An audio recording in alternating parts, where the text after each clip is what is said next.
All right, what's going on? Um, just want to talk about the upcoming boxing schedules as or tentative schedules as we get back into boxing with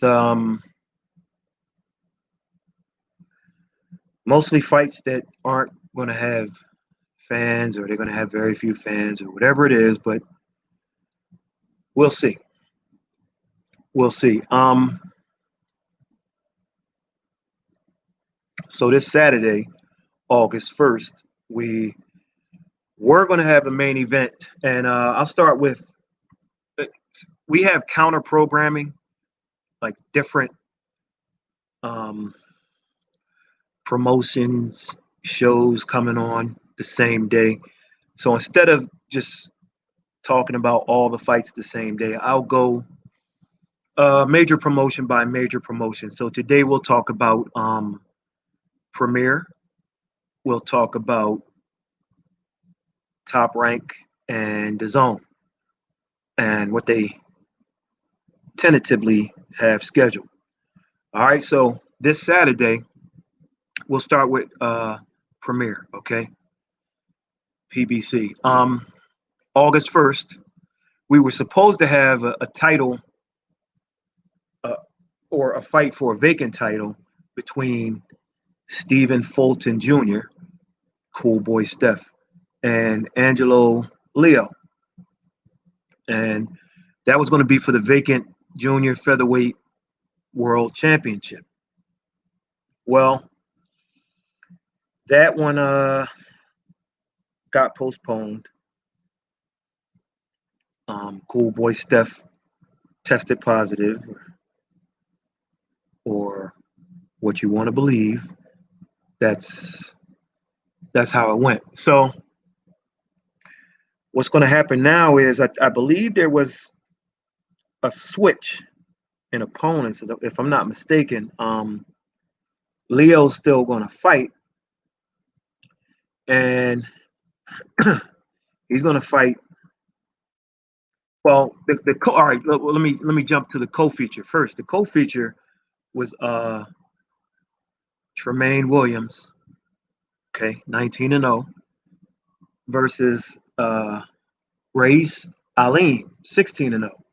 Okay, battle of two undefeateds and it was a super bantamweight title eliminator.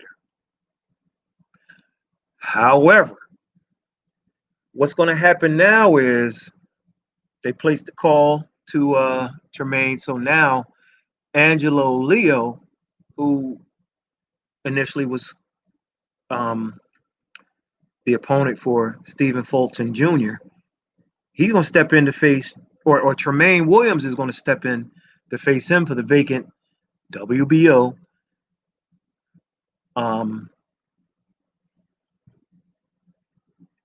junior featherweight belt.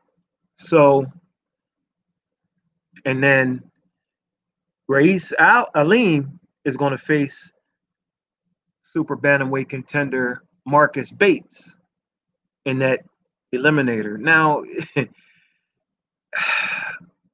folks, this is boxing. And as you know, boxing has no rules.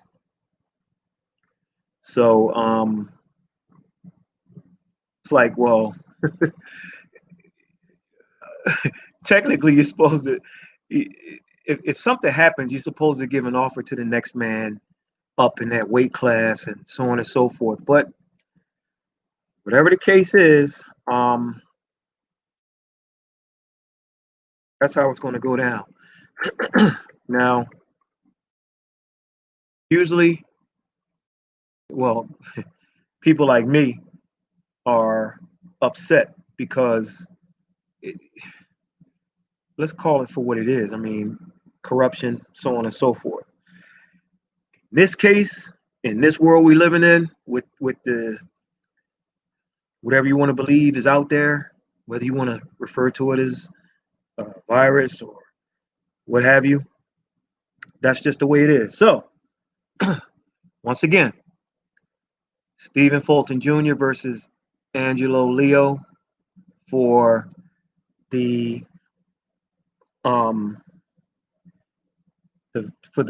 vacant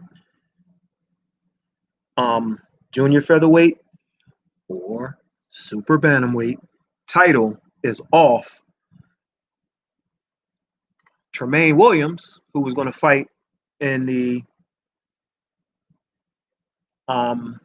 super bantamweight or junior featherweight, same thing, against Rais Alim. He's going to move now to the main event and take Fulton's place against Leo. And then Alim's going to fight who he's going to fight. Which is, I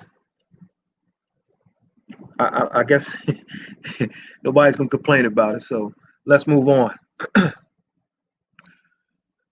1 week later, August 8th, Jamal James versus Thomas Lomre. This was the initial fight I know about, which was going to kind of be the opener. But it's now going to be in week 2 for Premier. And I like this fight. Tremaine Williams, Jamal James, Thomas Lomre. This is I think this is going to be in Minnesota, which is Jamal James's neck of the woods. I like the matchup. It's going to be a test for. Lomre is a guy who starts out great, kind of fades, but he's a veteran. He's been in there with some of the best. And this will be a test for Jamal James. If Jamal James passes this, then I think he goes ahead and gets his title shot. Okay. August 15th, David Benavidez, 22-0, 19 knockouts. Fights Romer Alexis Angulo, 26-1, 22 knockouts for the WBC super middleweight championship.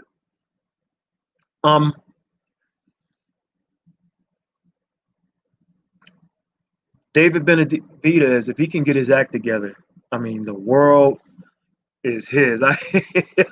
Okay, my man Duke Oldham talking about, hey, I'll beat all those bum fights. Hey man, we got to start somewhere. Listen, I'm with you in this respect.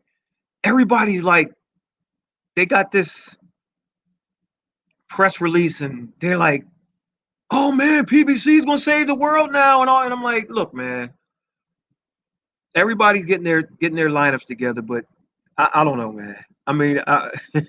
I'm with you, man, and I'm gonna make sure I tell Jamal James, Tremaine Williams, David Benavidez that you don't just joking now. Nah, buddy. Nah. You call them bums, I'm gonna let all of them know too, boy. Matter of fact, I'm gonna get them on here and let them call you out, dude. All right. The co-feature, Otto Wallin, 20 wins, 1 loss. That 1 loss was to Tyson Fury. You go back and look at that Tyson Fury fight, man. I'm gonna tell you something. Wallin and Tyson Fury, just watch it again. First, 2 things is going to stand out. Number one, if that was any other fighter, it didn't have as much on the line, that fight probably would have been stopped because of the cut. And just score it again if you watch it, if you care to watch it. Well, anyway, this is a good matchup right here.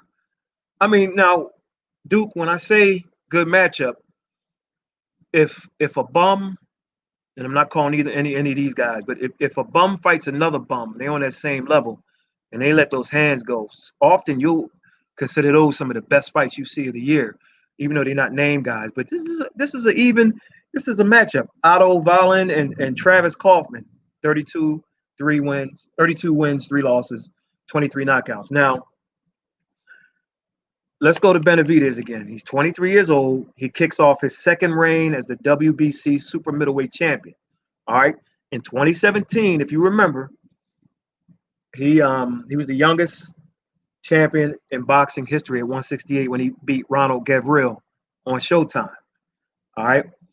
And Angulo he's coming off an upset win over heavily hyped and unbeaten or then unbeaten prospect Anthony Sims Jr. Okay, so we're gonna see what that is, but um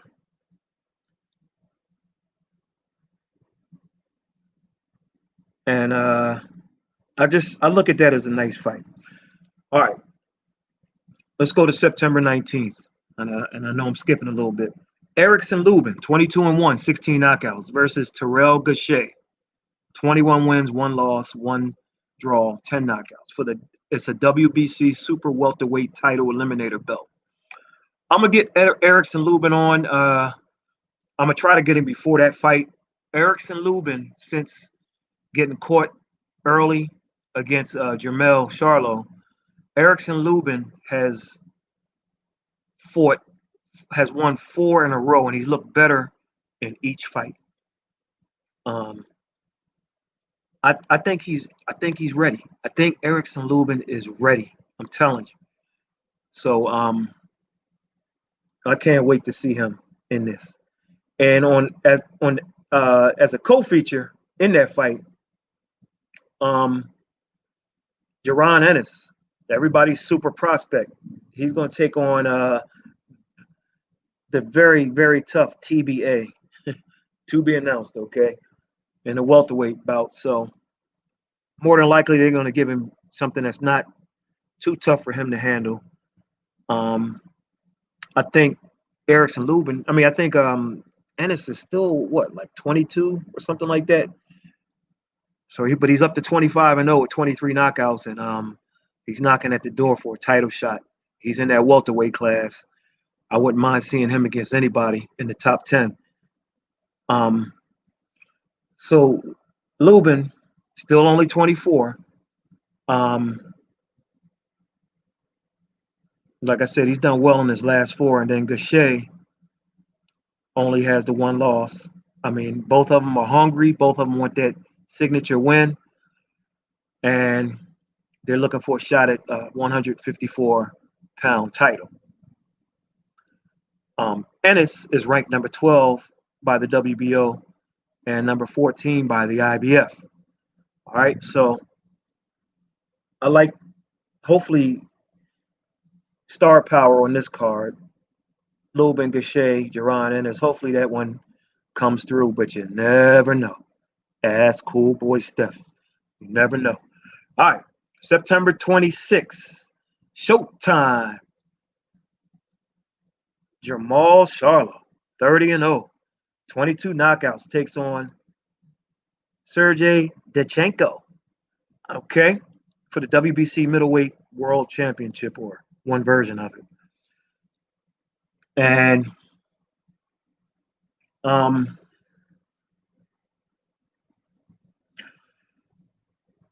Jermell Charlo takes on the Banana Rosario. Now, from what I'm hearing, I don't know if this is true. I really don't understand the logic behind it, but this is supposed to be some type of afternoon/evening pay-per-view, like part of it. Like, I don't know if one Charlo fights in the afternoon and then another fights in the evening. I don't know. I really don't understand what's going on, but yeah, if you're gonna buy it, you're gonna buy it whatever time it starts, especially if it's on a Saturday where most people don't work. But I don't know. But anyway, Dechenko's number 1 ranked in the WBC. He lost, so I don't know how that works. But once again, folks, the Ads Boxing. CMD Boxing reports. Okay, what you said? What's going to be a good scrap? You talking about the Charlo Dechenko? Let me tell you something I heard though through the grapevine.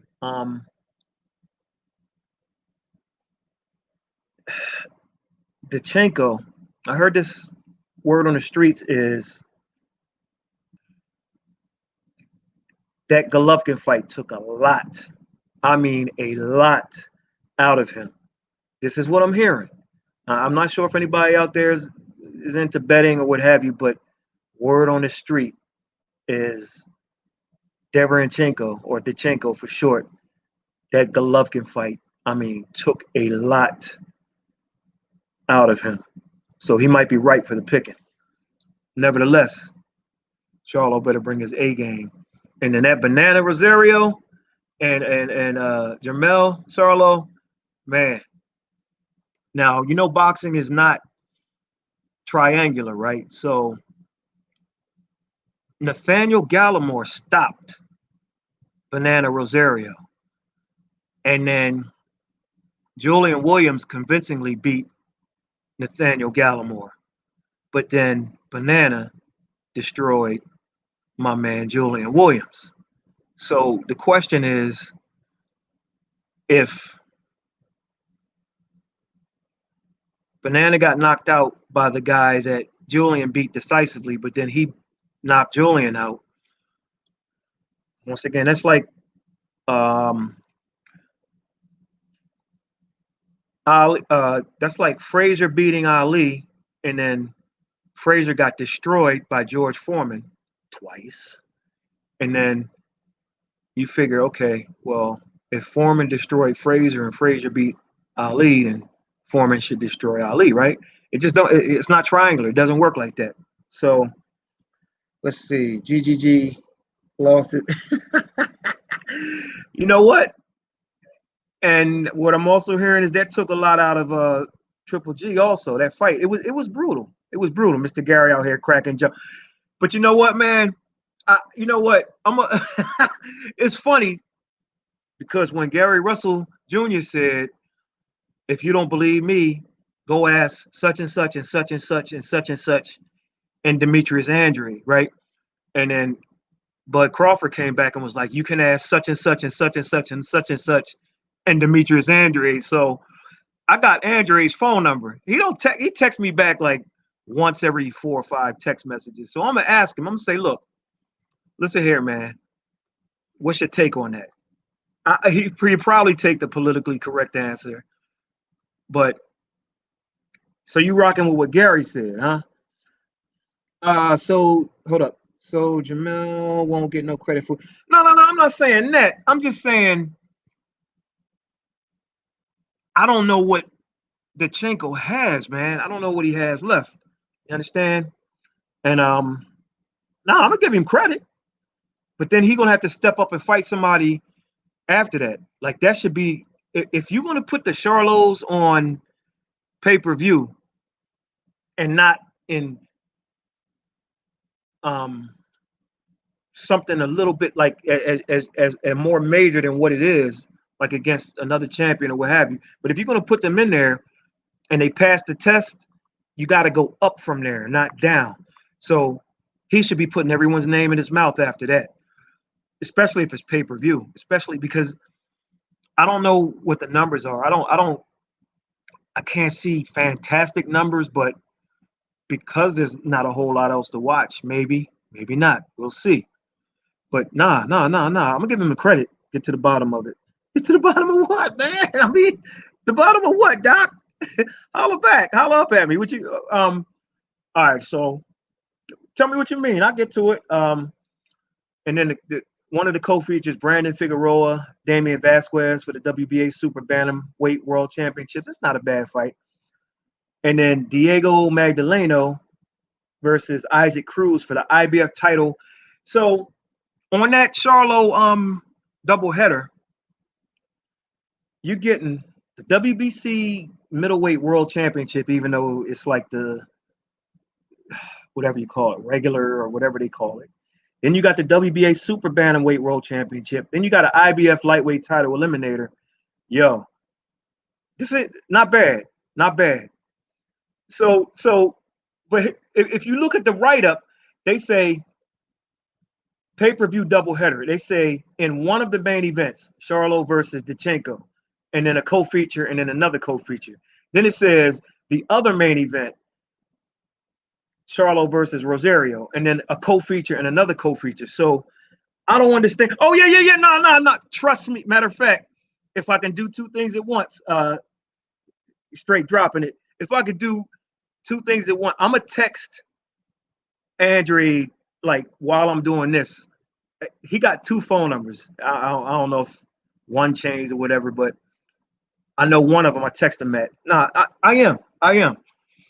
So listen. I'm gonna try to get Erickson Lubin on. He's 4-0 since that fight with Jamal. And if y'all got some questions, go to the website, right? thefightjournal.com. And then when you get to the website, at the top, you'll see something that says contact us. No. Go to about. You'll see something that says about. And in there, you'll see an email. Okay, at thefightjournal.com. Send your questions. I'm gonna try to get Lubin on. Maybe I'll ask him, do he want to answer questions from y'all while he's on? All right. So the other co-feature, this is not making sense to me. Mario Gift Decision Barrios, 25-0, 16 knockouts versus Ryan Carl, 18-2 for the WBA Super Light World Championship. And then Daniel Roman versus TBA for the Super Bantamweight bout. All right, so this is going to be interesting. Let me keep moving because we'll be 21 minutes into this. So October 10th, Sergey Lipinets versus, you pronounce his name, okay? Kudratilio Abdulkatarov for the IBF welterweight interim title. All right. October 24th, Showtime. Pay-per-view. Gervonta Davis, 23-0, 22 knockouts versus Leo Santa Cruz. And it's Leo, not Leo. Don't let him tell you. 37-1-1, 19 knockouts for the WBA Super Featherweight and the WBA Light World Championships. All right, I'm going to tell you what I think is going to happen here. So in the contract, they told Tank, you got to come down to 130 to fight Leo, right? But both titles are on the line, 130 and 135. This is the WBA for you. So Gervonta does things like his mentor. If you remember when Floyd Mayweather Jr. fought JMM, Juan Manuel Marquez, they had a weight clause. Floyd Jr. accidentally on purpose missed the weight, and he paid X amount of dollars to JMM. The fight was on. Gervonta, his last fight was at 135. He moved up from 130 because he had problems with 130. He moved up 5 pounds and still couldn't make weight against Gamboa. So what makes you think he's going to make 130 against Santa Cruz? What's going to happen is I think he's going to miss weight and then give 500,000 or whatever to Santa Cruz, who will gladly take it and say, all right, I'll fight you. So in other words, what I'm saying is Gervonta's not going to make 130, but he'll make 135. And so if he wins, you understand? Listen, follow the money here. If he wins, he keeps his 135-pound belt, but he doesn't get Leo's 130-pound title. You understand? Tank started Fat Camp. I like this guy. Straight drop. You straight dropping it, homie. And well, listen, that I spoke to his trainer like right when this shutdown stuff started happening. I saw Calvin. He was in a where did I see Calvin? In Walmart. Walmart. He was getting some lunch meat. He was like, man, I'm trying to get down to Atlanta. That's where Gervonta's living now. He was like, because man, I need to keep him on point in between fights because he blows up. He does. James Toney like, Adrian Broner like. So we'll see. Fat Camp. November 29th, Chris Colbert, if you haven't seen him fight, you need to check him out. 14-0 against Jaime Arboleda, 16-1, 13 knockouts for the WBA super featherweight interim title. Chris Colbert, watch him fight. Colbert. He was on undercard of Julian Williams versus Banana. Check him out. Real deal. Prospect, hot prospect, Richardson Hitchens. He's on the undercard versus Argenis Mendez. Now, I don't know. I don't know what Mendez has left, but Richardson Hitchens, you better come with it, man. But I don't know what Mendez has left. I'm going to try to find some of his later, most up-to-date fights. As your NBA fans, they're tipping off right now. The Lakers won the tip against the Clippers. Backcourt, didn't call it. All right. So, December 12th, Nordine Ubali, 17-0 versus Nonito Donaire. That's right. Nonito Donaire's PBC now for the WBC Bantamweight World Championship. But actually, I think Donaire is like a free agent or what have you. And Donaire is the #1 rated contender, and he's looking for his 8th World Championship in 4 divisions. So, Filipino. All right, let's move to the zone. Virgil Ortiz versus Samuel Vargas. That was that last week. All right, Virgil Ortiz to me looks like the real deal.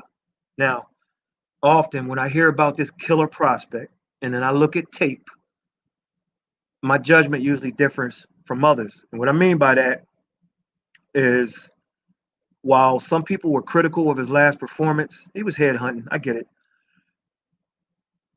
I was impressed. I mean, he did a little too much headhunting. He was trying to look for that impressive television knockout, but he laid a beat down on who's becoming a shop-worn Samuel Vargas. Man. All right, so Virgil Ortiz he's a top 5 prospect, and he's getting guys out of there. And I mean, guys like Mauricio Herrera, who had never been stopped, Antonio Orozco, and the slick Brad Solomon, who both have never been stopped. And both of these guys were legitimate. They were legitimate threats. Excuse me. He's got big power, but he's got a decent IQ. I mean, the kid still needs some developing, but he has star power, and he's calling out these big names. And somebody gonna take him up on that offer, and we're gonna really see what he's made of. Back in the day when Showbox had, like, they would put 2 undefeated prospects against each other. Man, I'd like to see Virgil Ortiz versus Jaron Ennis. And I don't think either guy is scared to fight and lose that O on their record. I really don't. But you know how promoters are. Do you think Virgil can hang with Sean Paul? Yeah, I think he can. It's a clash of styles. If Virgil boxes a little bit, I think look, Sean Porter's a problem for everybody. We've seen that, but he might have a style that's made for it. It depends. It depends on what type of fight Virgil does. But hang with him, absolutely, 100% hang with him. The reason is, as tough as Sean Porter is, as strong as Sean Porter is, you know, Sean be out there playing free safety sometimes, out there playing football. He doesn't have that's not an offensive foul. Come on, man. It's a bad call. I mean, it's an offensive foul, but you don't call it. I mean, not on superstars. But anyway, do you think Virgil can hang? Oh, yeah. But yeah, I think he can. CMD, your boy Shane Mosley Jr. was on the card also. He looked good, but he was supposed to. And I think he needs to fight a lot more often so he can keep developing. I think if somebody would have just got with him a little bit earlier and kept him active, I really think this kid, I don't think he realizes how good he can be. And so he doesn't always fight that good, because he doesn't. And so, but then when those lights aren't on and he's in the gym, I heard he's a killer, man.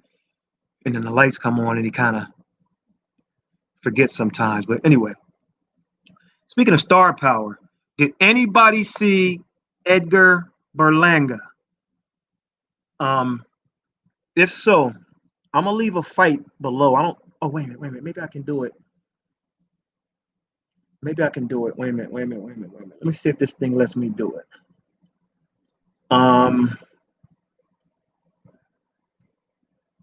So in this video that I'm gonna put down here, let's see if it lets me do it. Paste. Okay, skip. Okay. No, I didn't mean to do that. In this video, I put some instructions. Wait a minute. Did it pick the whole thing up? It doesn't let me show. It doesn't let me show. Oh yeah, all right. So in the video I put below, y'all can go back and do this. Go to the 1 minute 8 second mark. I'm in the wrong software where I can just run the video. I probably get a copyright strike anyway. But if you go to that video, watch it in fast motion and watch how he pulls the guy's hand down, and then go back and watch it in slow motion, and then watch it again where his back is to you in slow motion. He pulls dude's hand down and knocks him out. I don't think he gets that knockout without his hand down. I mean, it was Lomachenko like. It was veteran stuff, man. And can he keep the streak alive? 14-0, all 14 knockouts, all first round knockouts. Okay, that puts him number 4 on the list. Okay, Edwin Valero's number 3 with 18 straight first round knockouts. Tyrone Brunson, 19 straight, and then Ali. I seen it. Okay, yeah, man. I'm like, bruh, that's. I don't know if his trainer taught him that, man. That might be something he picked up watching Lomachenko. All right. Oh yeah. So how do I take this off the screen? I want to take that off the screen. There's a thing where you can say stop showing. How about Brunson? Also hide. Okay. All right. So DAZN. All right. This Saturday night, they call this the egg and cheese match. Samuel Eggington versus Ted Cheeseman. Big fight over in the UK. All right. And Eggington has 4 straight wins since his loss to Liam Smith. He's the IBF International Super Welterweight or Junior Middleweight champion. And he's ranked number 5. And if a win, it gets him into a title shot. He hopes. And this fight will take place in Eddie Hearn's backyard. Seriously, folks, it goes down in Eddie Hearn's backyard at the Matchroom Fight Camp. Cheeseman has 2 losses and a draw in his last 3, so this is a must-win for him. Also, big punching James Tennyson on that card. All right, they call him the Assassin. He takes on Gavin Gwynn, who will try to keep Tennyson off him and keep his win streak alive since he fell short last year in the Commonwealth Games. New comments. Let's see what I got. I seen, but I like I said, Fernando Vargas also did that too, pulling his opponent. Okay. Now you're talking about the old real Fernando Vargas, right? In the De La Hoya era, not this other Vargas who's out there now, right? Yeah. August 2nd, Terry Harper, Natasha Jones. This is a women's fight for the unified WBC and IBO World Featherweight titles. Harper is 10-0 and the favorite. She won the IBO title in 2019 and defended it twice. And she picked up the WBC belt in between those fights. She fights Natasha Jones, who's won 3 straight. Natasha Jones is a heavy-handed southpaw, and it's going to be interesting what she does because she's quicker than Harper, but the problem is she comes with the same 1-2 and sometimes 1-2-3. And I see that happening, and I see Harper eventually timing her and catching her. This should be a good fight. Seriously.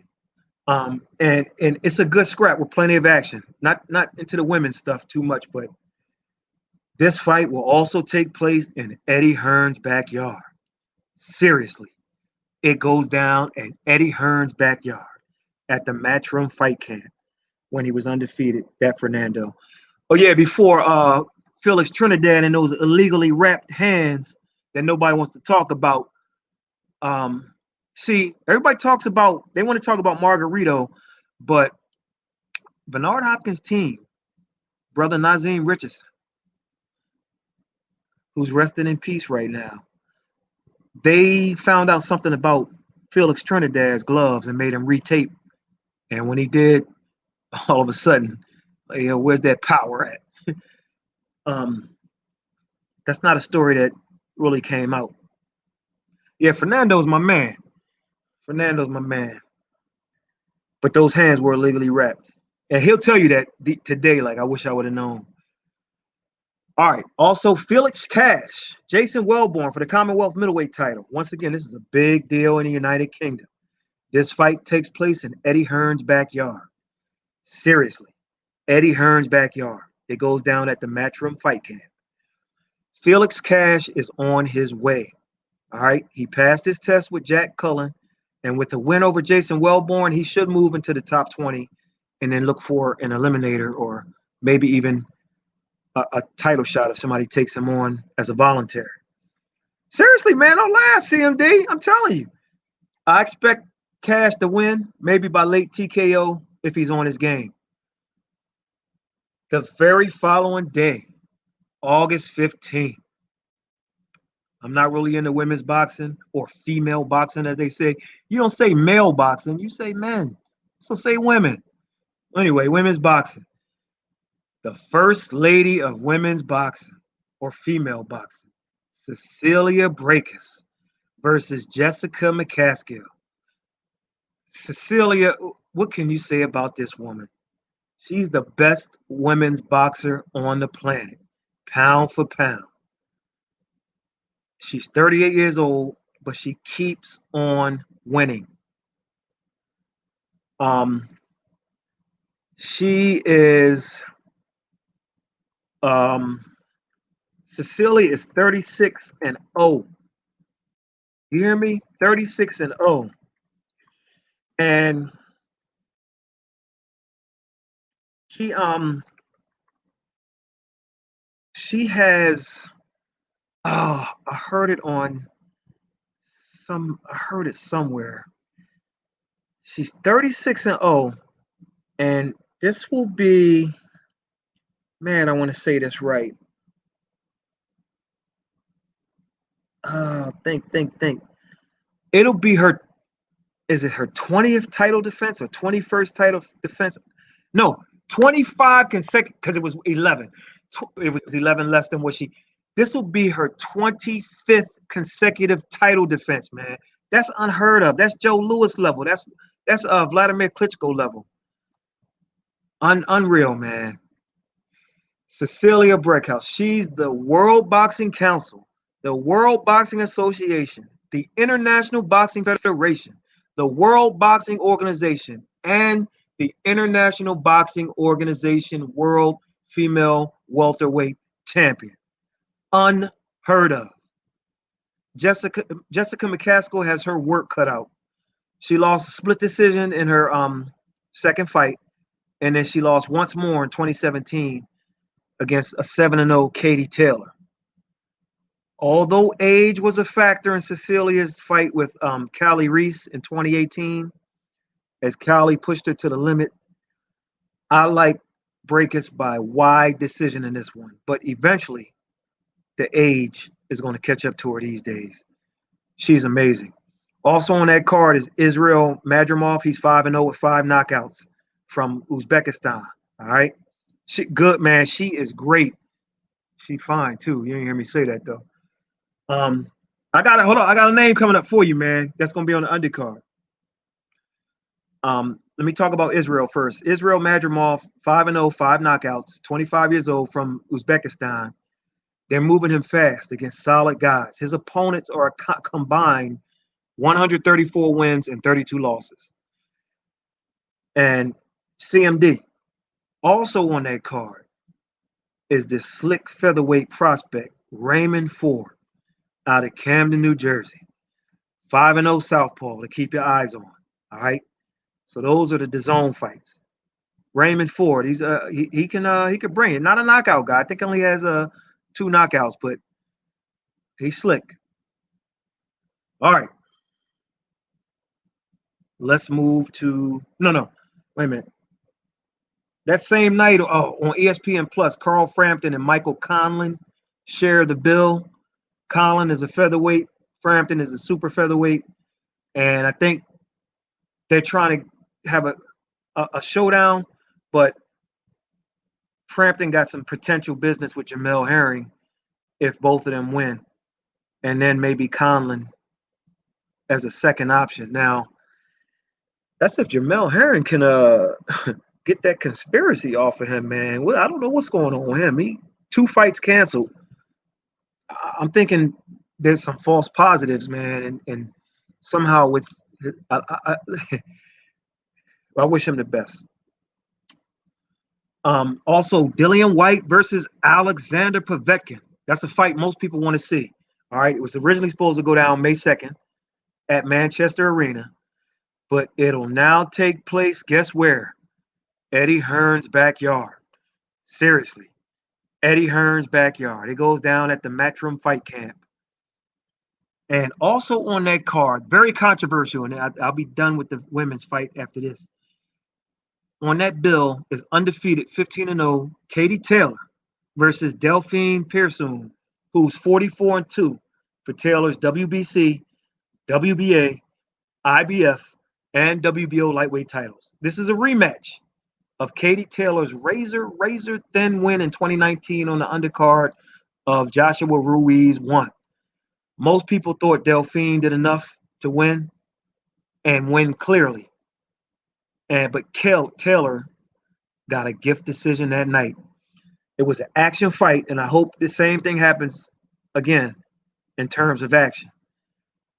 And lastly, Jorge Linares versus Javier Fortuna, August 28th. That's going to be in Indio, California on DAZN. Ryan Garcia was supposed to fight Jorge Linares. This COVID thing happened. Everything slowed down. And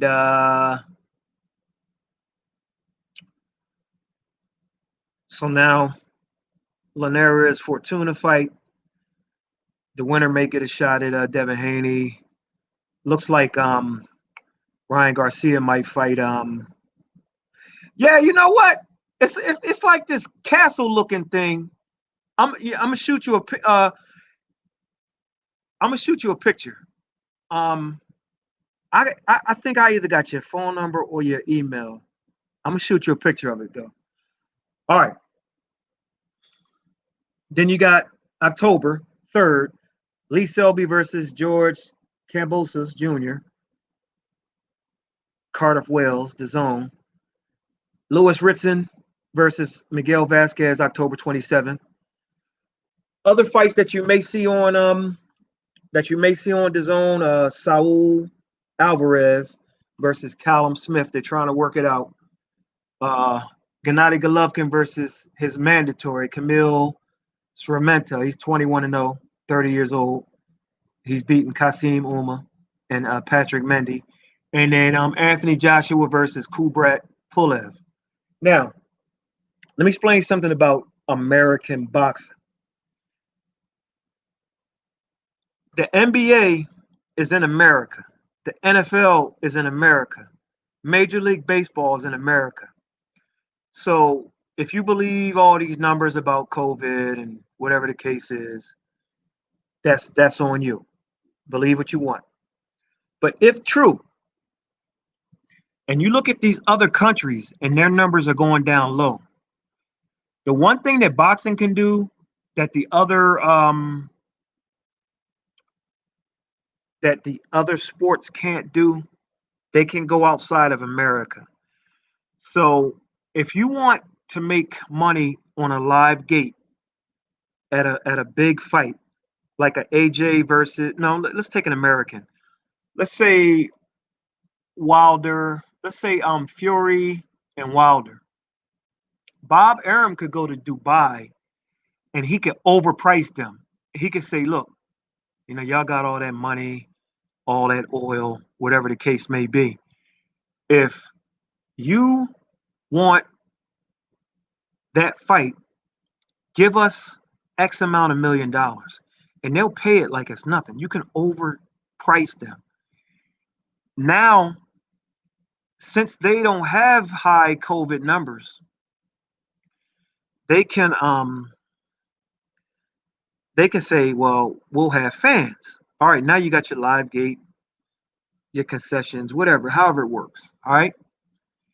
But if they say, well, we'll pay that big amount, but we're not going to have fans, then Bob Arum could go back and say, well, listen, I expected a gate of just throwing out a number, for example, 12 million. So since there are no fans there and you want this fight over there, give me the 12 million that I would have paid. You understand? For the that I would have gotten paid for the gate. And you know what? They'll pay it with no problem. And then you get your pay-per-view sales or your DAZN buys or whoever the promoter is. You can do that with boxing. Sorry, America.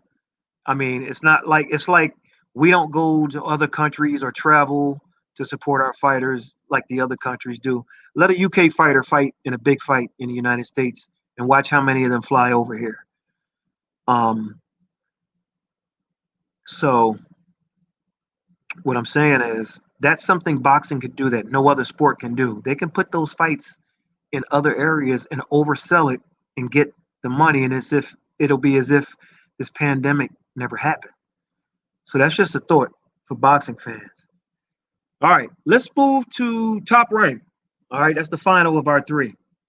Saturday, August 15th, Carl Frampton and Michael Conlan share the same card from London.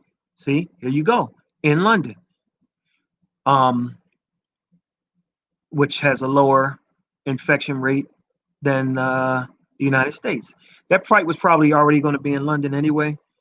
So that's a good card. Frampton and Michael Conlan co-feature. 1 week later, Saturday, August 22nd. I like this fight. Eleider Alvarez versus Joe Smith Jr. Hey, whoever gets who first, that's what's going to beat it. That's what's going to go down. Tentatively scheduled, I believe it for October. Vasily Lomachenko, Teofimo Lopez. It's looking like October at last check. I thought Lomachenko was going to mop the floor with him. Now, with age and activity and just no energy, it's just Lopez. One prediction I made for the two people that go to my listen to the videos. One prediction I made, I said about a year ago, is that Lomachenko is going to lose. I would say within the next 2 years or 4 fights. Could it be against Lopez? I mean, these guys blow up, man.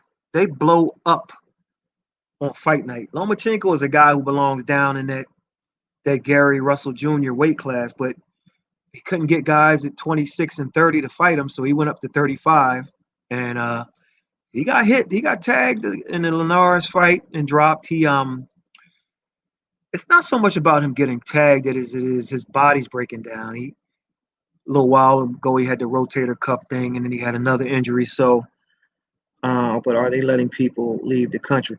They'll let those fighters do it because what'll happen is when they come back, they'll tell them to quarantine or just whoever fights in another country, they're not gonna fight again for another 6 months anyway. So, yeah, they'll let them. They'll let them travel. It's like a business thing. They'll let them travel to get their paycheck.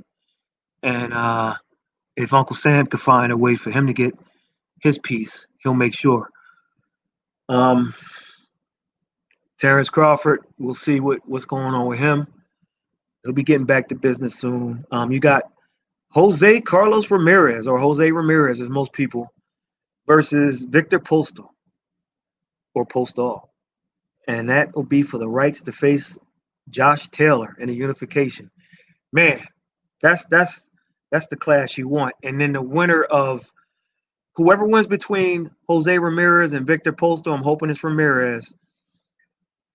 And then whoever wins between Ramirez and Josh Taylor, I'm hoping it's Ramirez.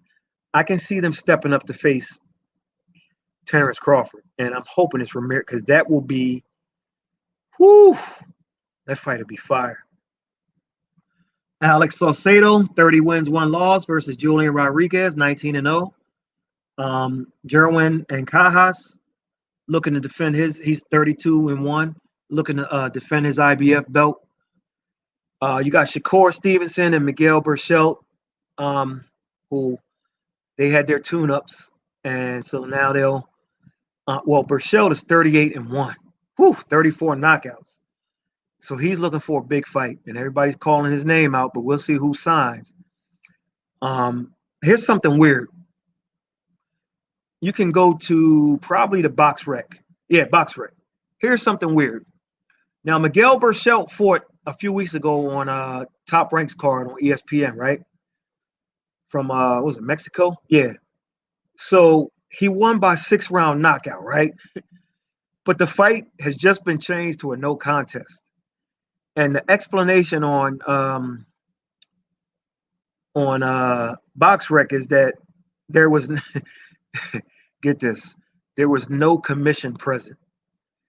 Due to COVID-19 restrictions, Mexico City's professional sports were still halted by the local government. So there was no commission at the fight. Only in boxing, baby. I swear. All right, so you got Naoya Inoue, Artur Beterbiev, Emmanuel Navarrete, Jamel Herring, Alexander Bisputin, Tyson Fury, he's tentatively scheduled to fight in December against Wilder. All top rank stuff, guys that got to step in. Then you got Shakur Stevenson again. Like I said, Oscar Valdez will be ready again. Felix Verdejo will be ready. Speaking of Felix Verdejo, y'all got to stop crowning this guy the next whatever y'all crowning him, man. Yo, he knocked this dude out, and it was brutal. But let's pump the brakes here, man. Come on now. He looked good. He was supposed to look good. You got Josue Vargas, the Adorno brothers, Antonio Vargas, Carlos Adames. You got the Green Machine, Edges Cavalucas, Carlos Cuadras, Amir Imam, too many others, household names, looking to get back in the ring. For Premier, of course, you'll have Sean Porter and the Danny Garcia versus Errol Spence Jr. fight, which is scheduled for November. I'll keep my mouth shut other than to say I'll believe it when I see it. I'll believe Errol Spence in the ring with Danny Garcia when I believe it. I think something weird is going to happen. And I think it'll have to do with what's going on in the world right now. That's all I'll say. And the drama is going to come from the Danny Garcia side. I think something's going on, and I'll just leave it at that. And when I say something's going on, I'm talking about Errol Spence Jr. And I'm going to leave it at that. But remember where you heard it first, because I'll bring it up if and when it happens, if something happens with that Garcia-Spence fight. For Premier, you got Ife Ajagba, Emmanuel Lim, Rancis Barthélemy, Dominique Brazil, Adrian Broner, Marcus Brown, Louis Collazo, Devin Alexander. Hey, wait a minute. Maybe Louis Collazo and Devin Alexander could fight. That's pretty much even right now. Felix Diaz, the Durrell brothers, Omar Hard Luck Douglas. You got the Easter Bunny. That's Robert Easter, folks. Chris Eubank Jr., Super Bad Harrison, that's Tony Harrison, folks. Swift Jared Hurd, James Kirkland, Jose Cito Lopez, Erislan De Lara, Adam Kalnacki, and the great Prince Charles Martin for premiere. For DAZN, you got Soor Rungvisai. Matter of fact, he's fighting on Saturday. It's probably like it's going to be on DAZN's or Matchroom or DAZN's YouTube channel. I think it's Matchroom, but it's going to be like in the morning on Saturday. So Soor Rungvisai, he's fighting. You got Saul Alvarez negotiating with Callum Smith, amongst others. You got Triple G Golovkin probably fighting his mandatory. You got Anthony Joshua versus Kubrat Pulev. Hard-hitting Kubrat Pulev. Joshua better be careful. You got Amir Khan, Anthony Crolla, Callum Smith, Connor Benn, Daniel Jacobs, Daniel Roman, Demetrius Andrade, Derek Chisora, Jamie McDonald, Maurice Hooker, Jesse Vargas, Josh Kelly, Joshua Boazzi, Cal Yaffe, Luke Campbell, Kell Brook, Ricky Burns, Alexander Usyk, and maybe Scott Quigg, Joseph Jojo Diaz Jr., Kid Galahad, Carlos Cuadras, Tevin Farmer will bounce back, Tony Bellew, Zolani Tete, Dimitri Bivol, John Ryder. And then you got the World Boxing Super Series final with Marius Briedis versus Uniel Dorticos or Dorticos. Take your pick. And more. And so I'll stop there. But that's the great thing. I mean, the boxing, most of the events won't have any crowd. Okay, I'll add that you got Mike Tyson and Roy Jones Jr. And then you got Nate Robinson from the NBA fighting, what's the guy, Paul? He had the brother that fought the KS1, KSI. I don't follow all of that, man. I follow like the real stuff, but Paul Logan, I think Logan Paul, and or something like that, fighting Nate Robinson from the NBA. I like Nate. I hope Nate can bang. So Tyson versus Jones. Tyson said, "Look, I'm gonna fight it like it's a real fight." I don't know. We'll see. I think that's $59 or something like that. If you go to this site called I think because Holyfield is coming back and Oscar De La Hoya is coming back, but they're talking about they want to fight real guys. Like De La Hoya really thinks he can beat those top guys at 154, I think it is. Man, he might be. I mean, he might be on to something. Like, man, why don't you just fight at 160 and fight your guy, Canelo? But the Tyson thing, it's called what is it called?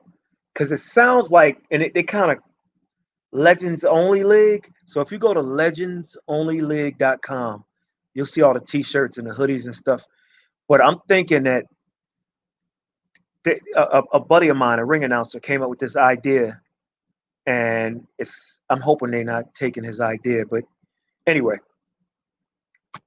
it was teams are going to fight each other, like New York versus DC, and then an old timer from New York and an old timer from DC would be in the main event. So let me just give you an example. Like, for lack of a better, like Chop Corley would represent DC, and New York would be, let me think of somebody in his age group. Well, Zab Judah. Like that's a rematch anyway. And so I'm wondering if the Tyson idea is kind of like that, because it sounds like there's going to be other fights. Anyway, that's about it, man. If y'all type something down below, we could chop it up. We could talk about it.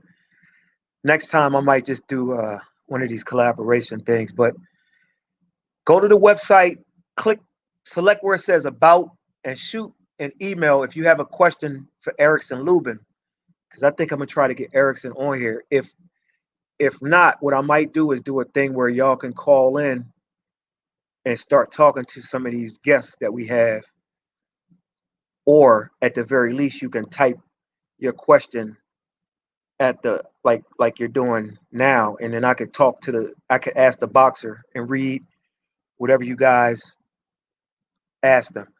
So I'm thinking about getting Lubin. I might get Demetrius Andre. We'll see. He's kind of funny with his responses, so we'll see. I'm gonna try to get him. I'm gonna see if I can get Jared Hurd. I might get Stephen Fulton just because this was going to be his big night, and he tested positive. I'm gonna try to get Jaron Ennis, and Bernard Hopkins, man. Never mind. I'm not even going. I'm not. It's not worth it. I'm not even gonna bring it up. I'm not even gonna bring it up.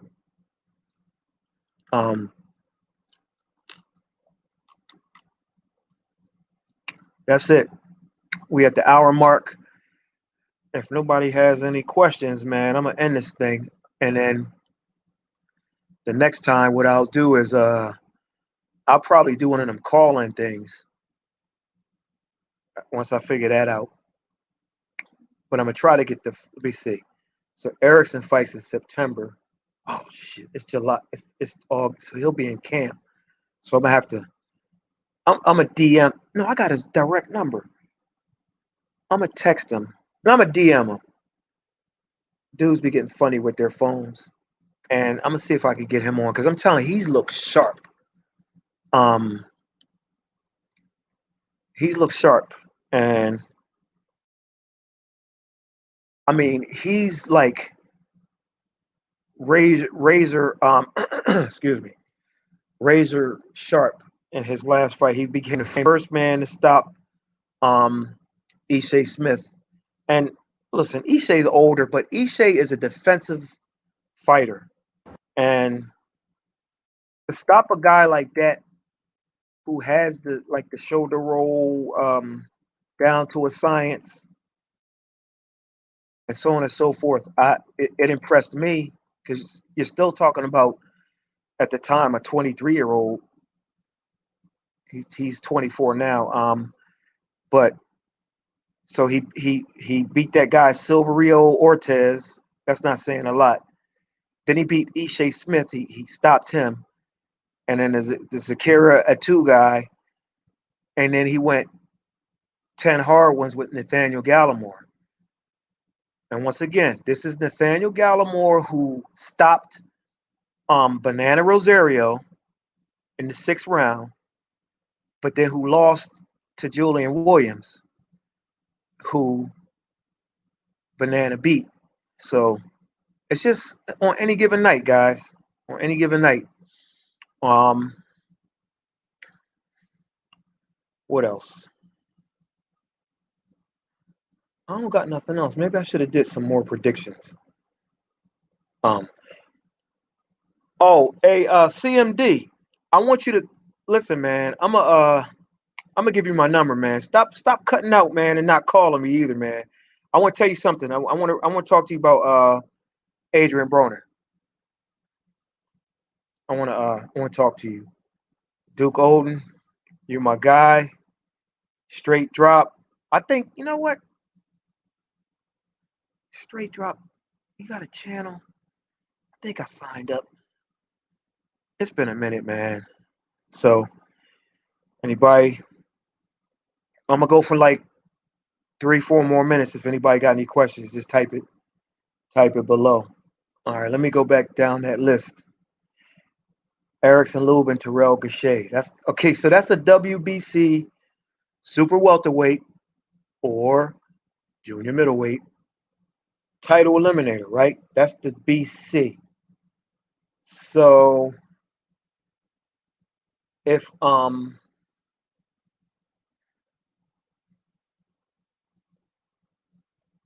So that would be the winner of Banana versus Jamal. We're going to see. Is Banana ready? Because a lot of people just are picking him, saying he's going to overpower Charlo, and that's that. But if Jamal wins and he elects to take that Lubin thing again, I'm telling you right now, I got Lubin. I thought Mario Barrios got a gift in his fight, his last fight. Mario Barrios, so he's fighting Ryan Carl, but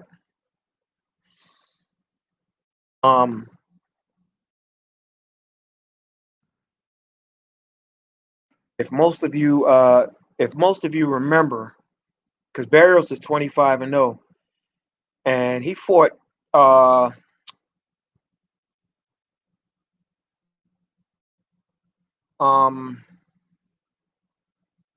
guy, I forgot his name. It's like difficult to pronounce, but he didn't win that fight, and he scored a couple knockdowns. I thought he got beat up. So that was on the undercard of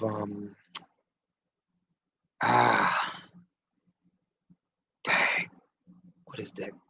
What was that? That was on the undercard of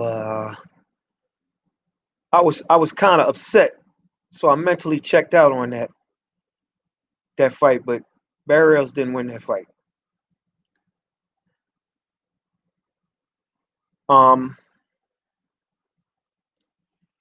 And then also, you know what? I should have looked at these cards. I looked at the matchups, but I kind of should have looked at some other things, like related to the prior cards that they were on. But the Mario Barrios, was it on that Spence? Oh, it was in California. Was Spence and what's the name in California? Spence and Porter? If so, then it was on the undercard of the Spence versus Porter, which yeah.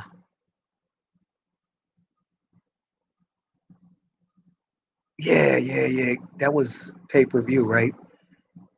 Because David Benavidez beat Darrell.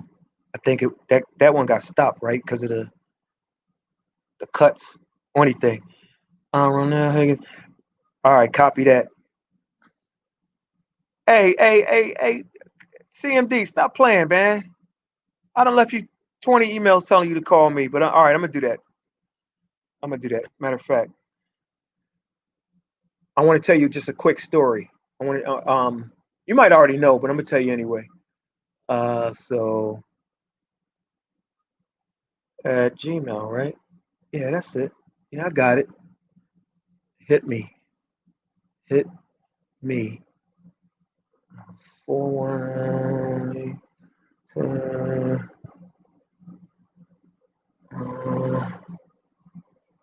All right. Cool. So y'all make sure you check out the fights. Remember, Saturday at 9-8-7-6-5-4. Saturday, somewhere between 4 and 6 a.m., I think, Eastern. I really think that's the original time. Rung Visai is going to fight. Then the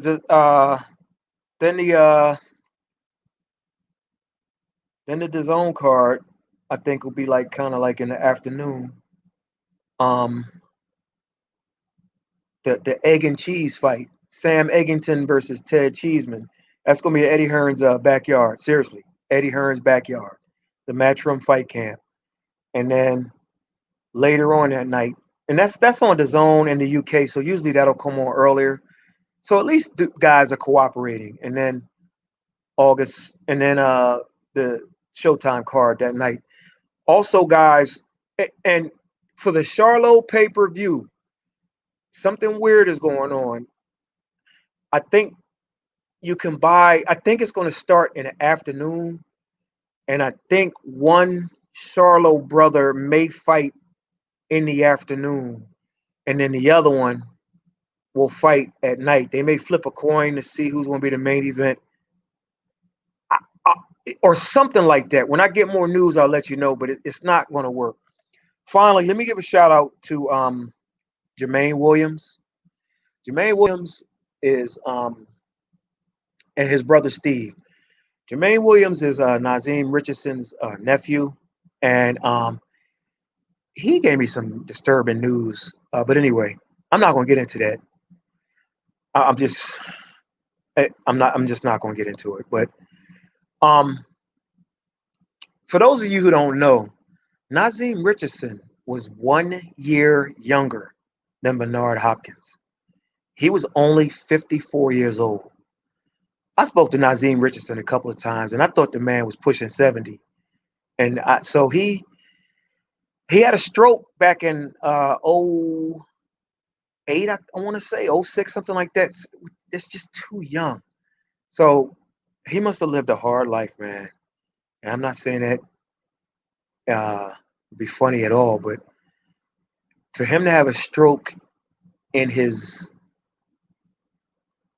that would have to be, let me see, this is 2020. To be in his late 30s is just, it's just too early, man. And then for him to only be 54 years old, I don't know his cause of death, but it's just, it's sad. Whenever I talk to him, he would give me the typical Philly, what I call BS. But he always meant well. He was always pulling somebody aside, trying to teach them something. You wouldn't find anybody that have anything bad to say about him. His nephew Carl Dargan, and his son Rock Allen were boxers. Rock got in a car accident, I believe, and then his nephew was married to, what's the rap chick named Lil Mo. And last time I saw Nazim, he was training his, did I say it backwards? He was training his relative, I'll put it that way. He was training Carl Dargan for a fight on, as a matter of fact, it was the last or next to last HBO card. I think it was supposed to be the last, and then they had one with the women. It was when Kovalev got stopped by Eleider Alvarez. I think was it at the Hard Rock or the other hotel in Atlantic City? But anyway, he was there. You know, they won. They won that night, and they were in the restaurant eating chicken. And he was tearing that chicken, man. Nazim was tearing that chicken up too. And we rapped for a little while. Showed him a picture of let him know I went to school with his nephew in New Jersey, Jermaine. Jermaine was a fantastic basketball player. So, Jermaine, I know you're probably not listening, man, but let me give you a shout out. Jermaine called me during the week and said he was mad because people weren't giving Nazim his just due. And I told him they had a 10 count for him and the other young man who the boxer who passed away. And on the show last week, they did a 10 count. And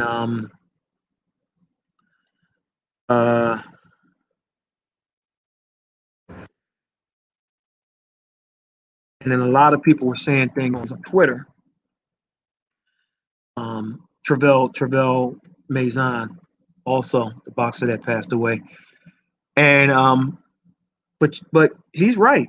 You know, nobody saying anything. They had Bernard Hopkins on and he's on live on air, and he kind of just didn't mention it. It was the same. So I think it was the same show where they did the 10 count.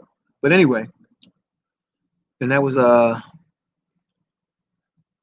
But anyway, I'm not gonna get into that. Because there's some other things that I heard that kind of upset me. But so cool boy Stephen Fulton was gonna say something about Nazim, but unfortunately, Stephen's off the card now. The Charlos are superstitious. The last time they fought on the same card, one of them lost. So it's hey, CMD. The last time I saw them on the same card, both of them lost, but they gave one of them they gave one of the brothers the victory, but I thought they both lost. Carl Dargan says Russell did sucker punch. Yeah, no, Russell, Terrence agrees that he sucker punched him, but that's what he's trying to say. And so Gary Russell thinks as Terrence was in his face a little bit, that he hit him, and I'm like, dude, that's a sucker punch. you that's when you sneak somebody. Like I don't know what the DC version of, like, dude, you sucker punched him. I mean, and Terrence said that, but he's trying to say, stop lying, it's not a sucker punch. I'm like, well, what do you call it? Like, if it's, you know what I mean? If it's a fight, y'all two agree, like, you want to give me a fair one, or however whatever part of the world you in, however you say it, like, you want to fight? Yeah. But if you're just going to snuff somebody or sock them, as Buzz said, then yeah, that's crazy, man. Nazim will be greatly missed. Yeah, man. If you look at my last video, that should be on the okay, so the NBA players can wear what they want on the jerseys. Okay. J.R. Smith says justice now. Yeah. You hear him talking about this tip your hat, pop the chain, short Joe Louis, wipe his nose with the hook. I mean, that's none of that stuff meant nothing, man. That's Philly talk right there, bro. But yeah, but 40, yo, dude, 1 year younger than Bernard, man, 54 years old. I thought Nazim was like 70, man. So anyway, all right, fellas, man, I want to thank y'all. Y'all my dudes. I got something lined up with this other dude, man. We're gonna be doing a show and interviewing a lot of boxers, and I don't know what's gonna happen with this channel. It depends, but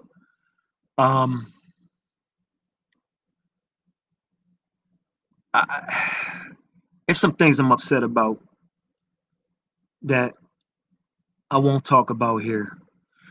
But anyway, hit me. I shot you that email, CMD. Duke Golden, you my dude.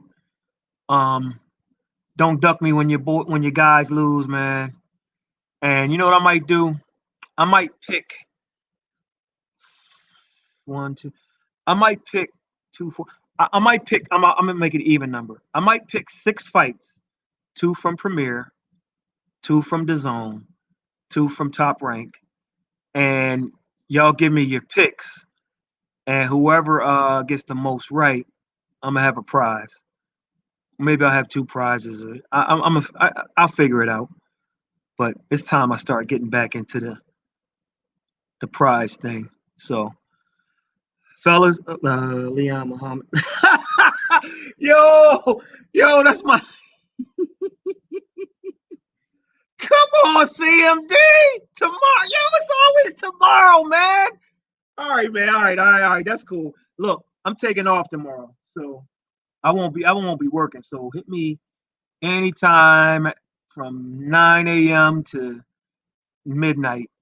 You know what? I should have got Leon's number, because Leon be talking about how he was around with during the Malcolm X days, and he be talking some stuff about Malcolm that I ain't heard anybody else talk. I'm like, all right, Leon. But yeah, I I don't know if you remember that video, man. You know what? I'm gonna lead it in. The next video I do, I'm gonna lead in with Leon. He when Keith Thurman was coming back, and he was announcing that he was gonna fight Jose Cito Lopez, and I caught him walking because Keith was lost. He didn't know what door to report to, and I was talking to him, man. And Leon came out of nowhere. Hey man, blah, blah, blah, blah. Like, really, dude? And then some other cat jumped in. I was like, well, they're going my exclusive. And I had Keith's old phone number, but Keith changed his number, man, around the time when he was lying about that car accident and the micro tears and all that. People called him out on it. Like, it wasn't no police report, Keith. Let me see the doctor's thing, Keith. And he just changed his number, man. He just got tired of people messing with him. But anyway, all right, CMD, I got you, fam. I got you. Yeah, I'm gonna see. Let me see if I can track Leon down. Leon. He kicks it in the Philly area. Stephen Edwards, Julian Williams trainer. I'm gonna talk to him. He might have Leon's phone number because Steve owes me a favor. He don't think he owes me, but he owes me a big favor. And I'm gonna see if Keith is a sucker. Nah, don't turn on your boy. Don't turn on your man. Now, that's your man. Don't turn on Keith now. You know what though, man? A lot of people are. You know what? I ain't gonna say it on the air, but I ain't gonna say it on the air. Y'all not gonna call that a charge?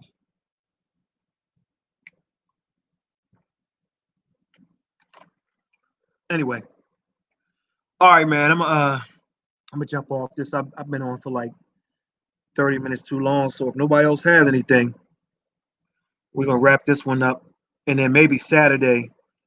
I was going to do a post fight, man, but I wanted that Stephen Fulton fight because I think he was going to be in tough. And Angelo Leo ain't no joke, man. Man, I wanted to. Well, we got Tremaine Williams and no, I'm sorry. We got Leo now fighting Tremaine Williams, and then Aleem fighting the other cat. Let me see who else is on this card. Let me see if anybody else of note is on this card. Let me use my computer for once. So if you hear some clicking, Saturday, August 1st, Rungvisai.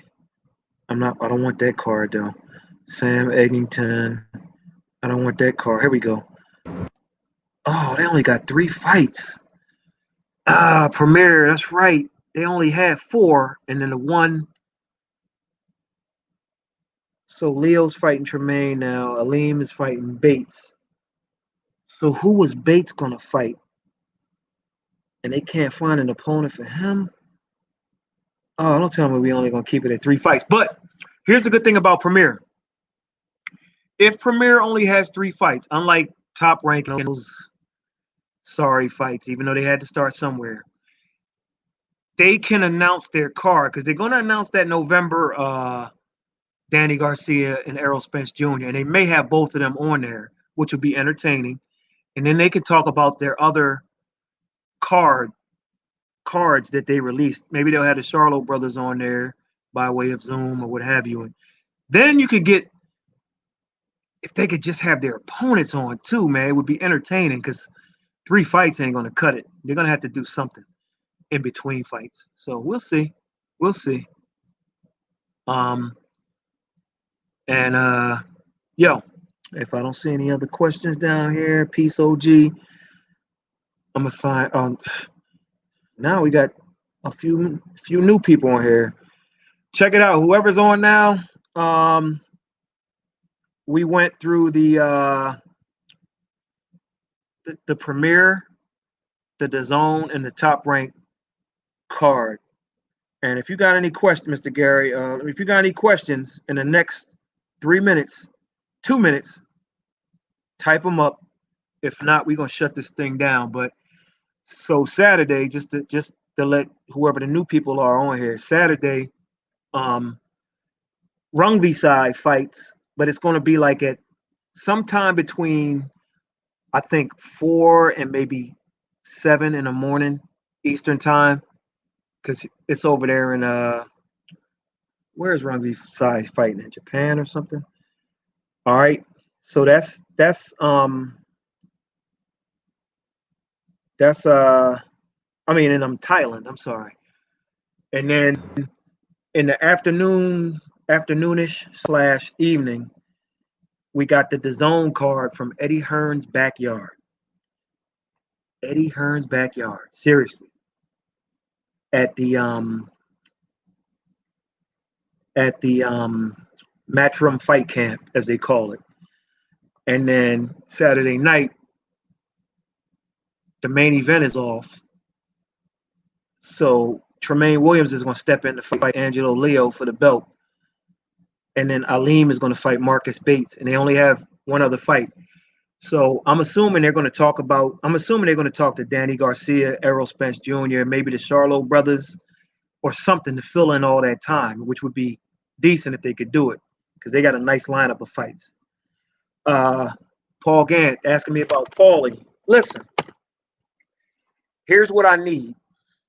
What I need from Showtime is to tell me specifically why they fired Paulie Malignaggi. Okay? Specifics. If you say we said it because he said racism wasn't systematic, well, here's the deal. Did he say racism against blacks? Because if you understand what I'm saying? And I understand he didn't have to because of this politically correct world we live in. But a majority of what Paulie Malignaggi was saying after that, in response to Devin Haney's comments about never losing to a white guy, a lot of what he said was correct. But if Paulie Malignaggi was one of those boxers who does commentating, like who was still active, and he was 50-0, or if he was 35-0 with 33 knockouts,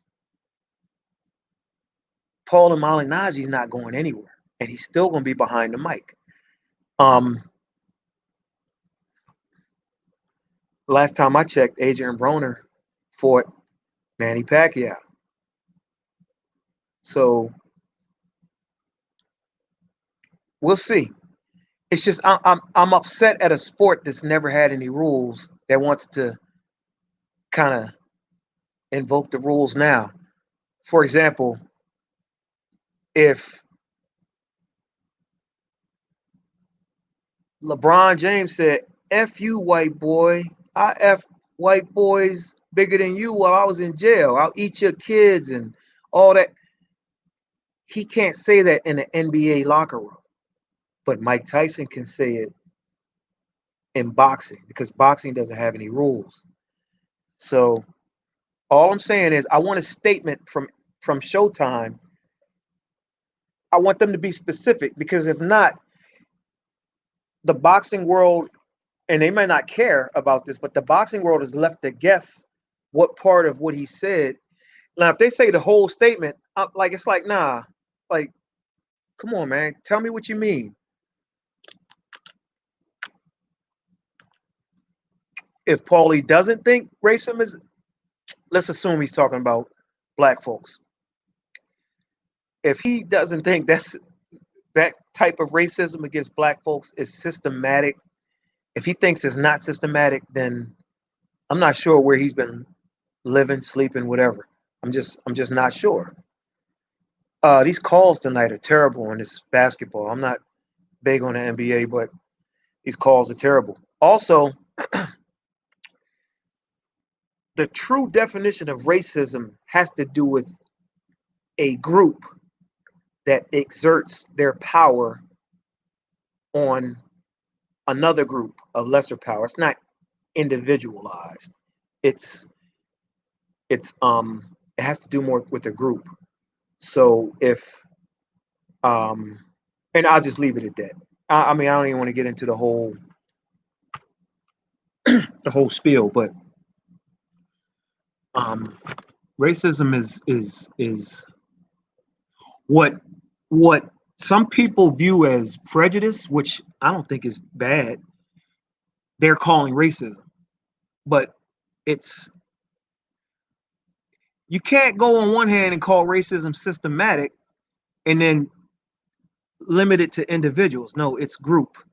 It's group exerting control over so-called lesser group. Man, these calls are terrible. Good Lord. So in other words, there's a Jewish community. You see, every time somebody brings up Jewish, that's where things happen. But I'm not talking about racism here. I'm talking about prejudice. So there's a Jewish community about 10 miles from here. The street goes from like almost like the ghetto to middle class to where the synagogues and so on and so forth are. So at one of the kosher, like one of the stores, they hire during the summer. And they look for kids to hire in that community. They're not going to hire a black kid. They're going to hire within their own. In the hood, if somebody got a store and let's just say they're black and they need some summer help, they're going to hire a black kid. I mean, they're not going to go past the synagogue and look for some, like, that's prejudice. I don't look at that as bad. You're looking out for your own, whatever race or whatever, so on and so forth is. So I don't really look at that as being bad. That's not racism, though. To me, it's prejudice. I'm prejudiced to my own race. I mean, that's the world right there. So anyway, but I listen. Whatever Paulie says or doesn't say, that's on him. I want to hear something from Showtime, and with only 3 fights now on Saturday, maybe they'll slip something in.